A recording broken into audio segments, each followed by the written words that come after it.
Amy, thank you so much for joining us today. Thanks for having me. It's great to be here. Awesome. You're super welcome.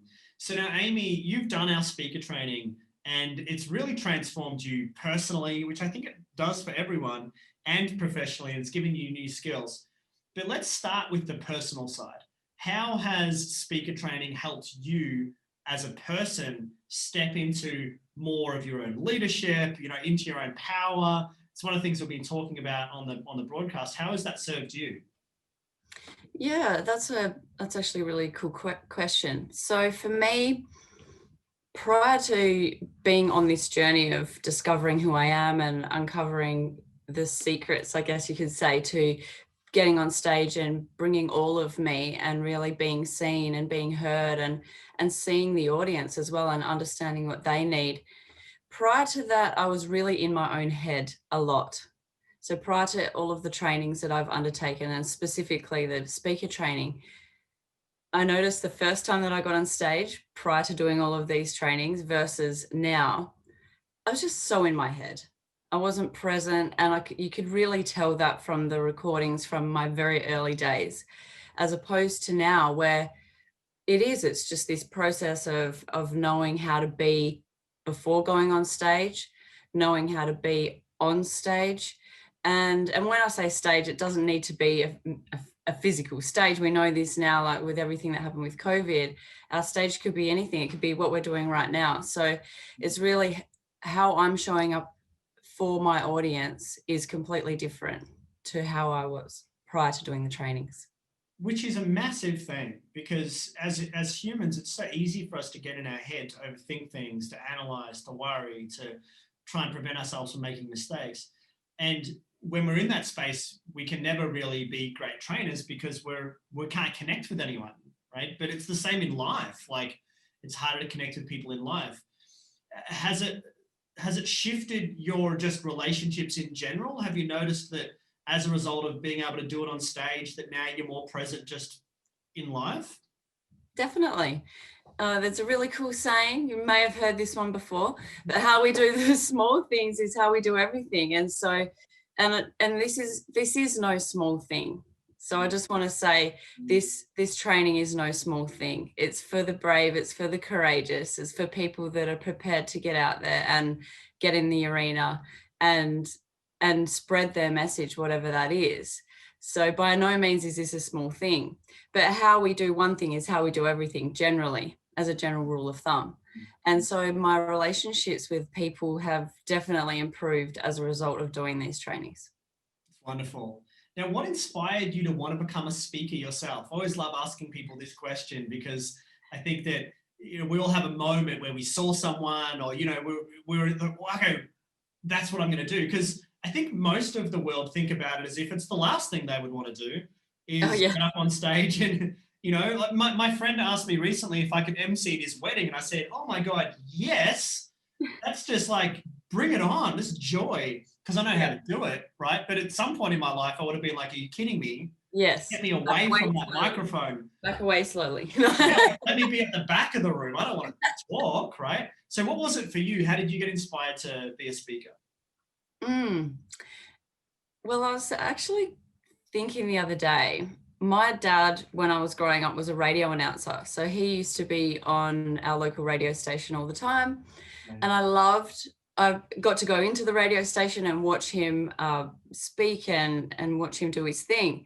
And it just, the way he was able to adjust his voice, the way he was able to command an audience, that sort of thing. He used to DJ at weddings and stuff as well. It was really cool. And I love that. I just really always looked up to that. And I thought that's a really cool thing. And then I kind of forgot about that through my school years and, the awkward stages that we go through. And then I went to a Tony Robbins event and I saw the power of moving, he was moving 6,000 people in that room. It was incredible. And from there is where my TCI journey actually started. So that was pretty cool. And since starting this being in this world, immersed in this world of being able to spread your message and like you said, step into your personal power, step into my personal power, I've people like Renee Brown, people that are able to just get up and be authentically themselves and really connect with the audience that's out there and spread messages that are going to make a huge difference.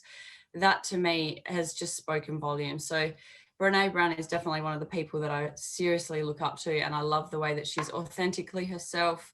Her message is always really consistent, and she just really loves to share so much value with her audience, no matter what platform she's on. So that's kind of where my journey's been in terms of speakers and where I've come in.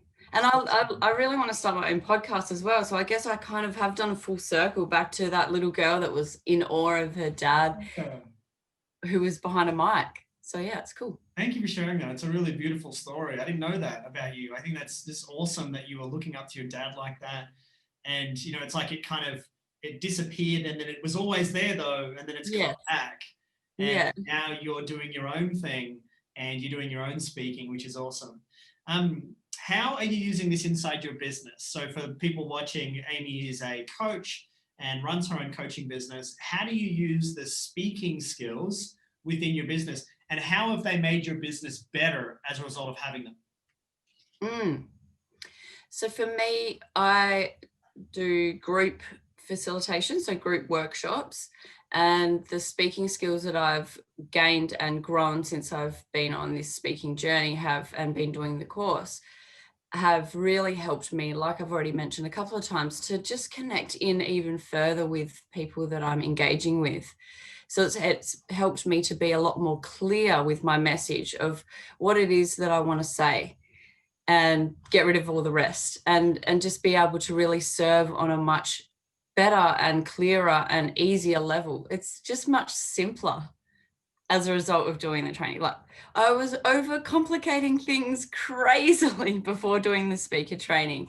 And now it's like, well, just show up as the best version of yourself that wants to serve and be me, which we all have this part of ourselves that kind of, well, that's a huge generalization, but a lot of people are going through life wanting to hide certain aspects of themselves and not really bring their full selves forward, themselves that's in there underneath all the layers of stuff that they've picked up throughout life. To be able to really authentically show up as me and be seen and be heard and connect with people who also want that. They want to be seen, they want to be heard, they want to understand who they are deeper. It's brought all of that together and it's brought it all out for me. So as I mentioned, I would love to be starting my own podcast this year, which is really exciting. I also run group workshops, which I'll be launching from March this year, which is really super cool. Just perfecting that a little bit more, getting some more consistency. And I'm a published author, but I want to continue down the path of spreading my message through my own book as well. So there's a few things in the mix there, but in terms of the speaking side of things, I'm definitely doing a lot more group facilitation versus the one-on-one coaching, which is cool. Congratulations. Thank you. Yeah, I love it. It's awesome to see how much you're doing and how much you're leaning into it. And I love how the speaking trainings is giving you so much more of a platform to be able to share your message. Did you ever think that you'd be doing what you're doing right now? Like, sometimes do you ever think to yourself, well, I've come quite far in the last couple of years? So I turned the big 4-0 this year. And I feel like every decade there's a reflection point for me. And so the me that's about to, like the year I'm turning 40 versus the me the year I was turning 30, I look back and I think, wow, what an incredible amount of growth, what an incredible amount of knowledge, what an incredible amount of giving.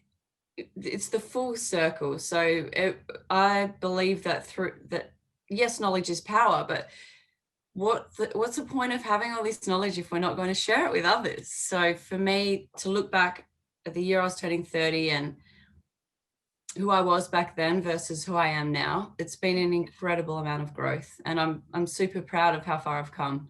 And what's next? Like, that's exciting for me too. Congratulations. Thank you. What would you say to someone who's inspired by your journey and is considering becoming a speaker, becoming a trainer, and doing this education with us at TCI? Do it. I don't want to paraphrase any sporting goods, but just do it. No, seriously, if you are considering this, there's a reason you're here. There's something that's brought you here.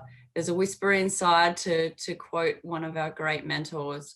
There's something that's pulled you. Go with it. Go with it. You only live once. Why not be all that you can be? And yes, there's going to be challenging times. Yes, there's going to be times where you think, can I really do this? And my answer to you is yes, you can. If I can do it, a little country bumpkin girl from the bush in regional Western Australia that, grew up in a town with less than 1,000 people, and I'm now here being able to serve thousands of people across the globe, then you can definitely do it. Thank you so much. You're awesome. Thanks, Matt. Thanks for having me.